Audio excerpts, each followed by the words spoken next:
I'm not ready. I'm not ready to do this. It's at the end of the day. All day I've been. I don't know why I'm looking over there. I'm supposed to be looking at the camera. Oh, I'm doing really badly. But that's the whole point of this series. Be really, really scrappy and just jump on and be prepared. And I'm not prepared. And that is the thing about voice coaching. You don't need to be prepared. That's what I've written down here. Being prepared is not necessary if you've trained your voice. Obviously, that's a bit nonsense. But let me unpack it for you. Because the other day, I was in a workshop. It was a businessy type workshop. I'm trying to sort of grow my business, so I'm sort of re-engaging with that particular type of things. And it was about kind of sales calls, which are, you'll be like sales calls, you have to talk to people and then tell them what you do. But they did a little bit of role play, which I was not ready for. And I was very tired. I just got up at 10 o'clock in the morning. I'm usually a bit of a later riser because I'm a comedian and I stay up late. I woke up early. I was like, I'll go to this thing. And suddenly I was put into this role play.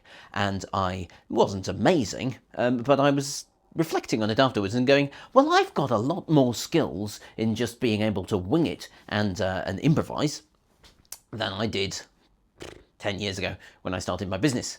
And that is one of the things that I think is greatly greatly good.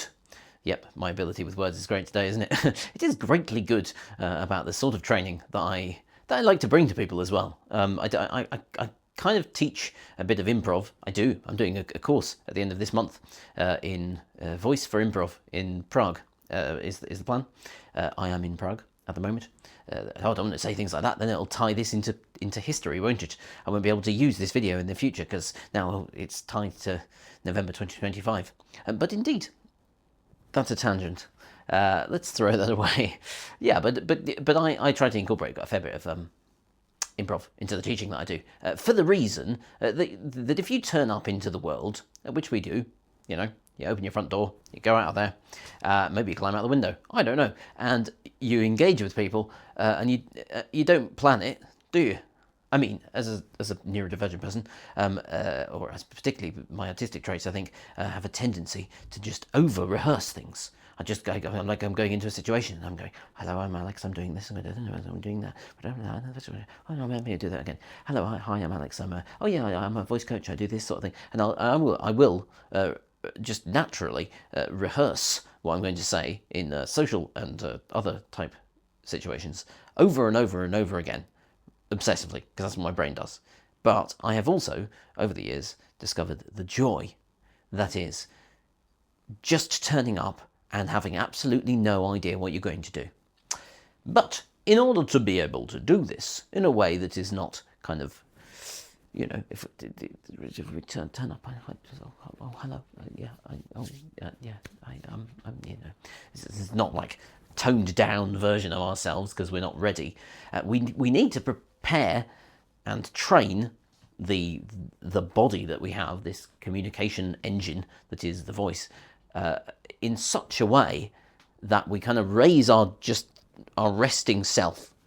So I will go out into the day, I'll be exhausted, suddenly I'll find myself in front of people, maybe in a one-to-one situation, but maybe in front of a room. There are times when suddenly I have to just stand up and talk to an entire room. Hello, excuse me, people, I have to get your attention. Can I just get you over here? And I don't need to I should warm up my voice for a very big room, but if I find myself in a sudden situation like that, I have the skills to just be able to go switch into a new mode, which is talking to a room mode.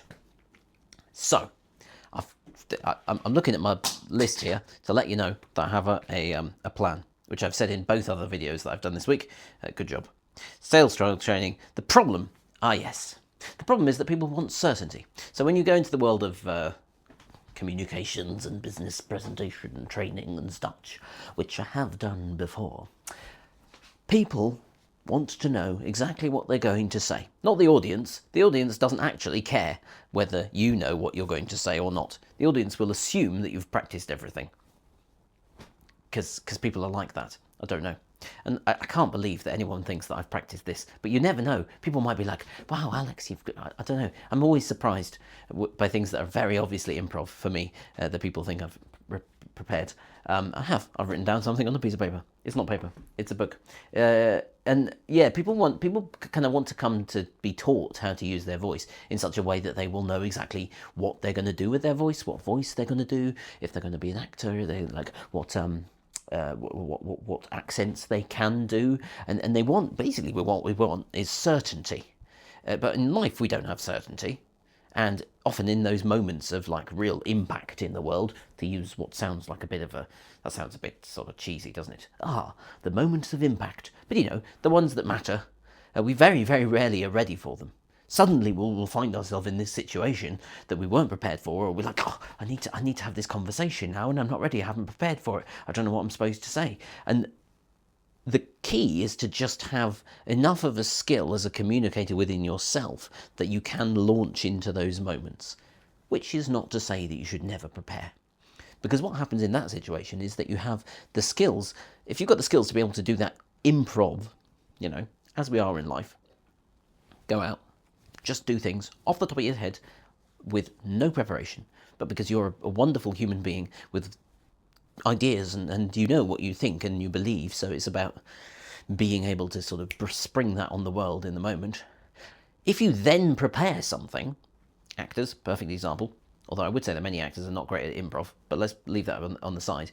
But if you go out into the world and you are prepared for something, wow, the ability that you have, you're amazing, because you do the thing that you're going to do, and then if something goes wrong, which it inevitably will, because things go wrong in the world, you look like some sort of magician. Suddenly the projector falls down and bursts into flame, and you can just respond to it in an improvised way with a wonderful voice that's like keeps filling up the room and keeps engaging with people. Because you've got both of those skills, but because you've started off with the place where you're starting with improv, rather than, and this is what I did for many, many years, just trying to plan everything that I've said so that I feel safe. And I'll tell you a secret, I never felt safe.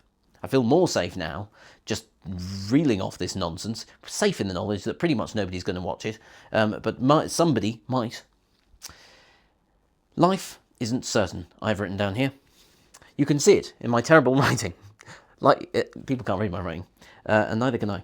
But life isn't certain, and indeed, neither is the use of your voice. So getting the skills to be able to launch into great voice use is something that I would consider to be a sort of foundational level skill for pretty much anyone who uses their voice anywhere, but like particularly as a vocal athlete, which is like a singer, actor, presenter, whatever.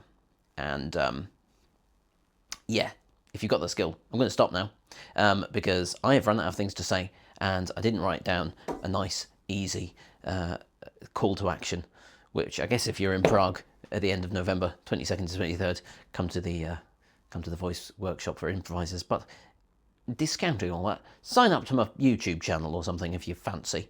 I can't imagine why you would want to, but do it if you want. Or follow me on Instagram, or follow me in the street. Don't do that. That's weird. No, do come and talk to me if you find me in the street. If you find me like some sort of poor pet that's been sent out into the street. An orphan. Anyway, I'm going to stop now. What a load of nonsense that was. I've got a perfectly good one about authenticity that I was really planning quite well, and then I ran out of time to do it. So that one will come maybe tomorrow.